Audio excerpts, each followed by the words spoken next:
وهو القاهر فوق عباده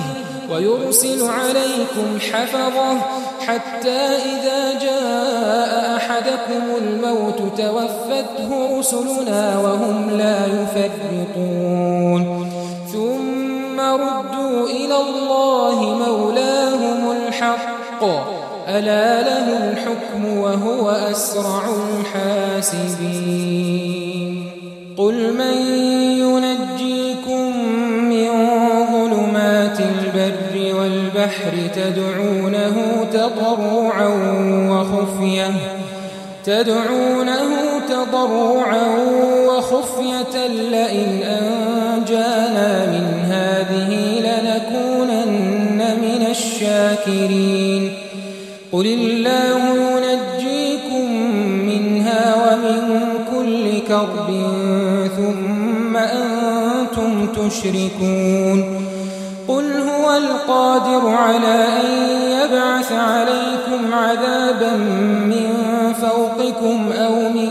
تحت أرجلكم أو يلبسكم شيعا ويذيق بعضكم بأس بعض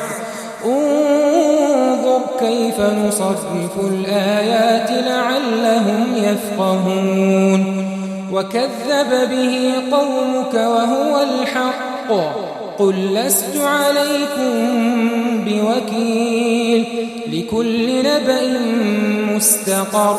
وسوف تعلمون وإذا رأيت الذين يخوضون في آياتنا فأعرض عنهم حتى يخوضوا في حديث غيره وإما ينسينك الشيطان فلا تقعد بعد الذكرى مع القوم الظالمين وما على الذين يتقون من حسابهم من شيء ولكن ذكرى لعلهم يتقون وذر الذين اتخذوا دينهم لعبا ولهوا وغرتهم الحياة الدنيا وذكر به أن تبسل نفس بما كسبت ليس لها من دون الله ولي ولا شفيع وإن تعدل كل عدل لا يؤخذ منها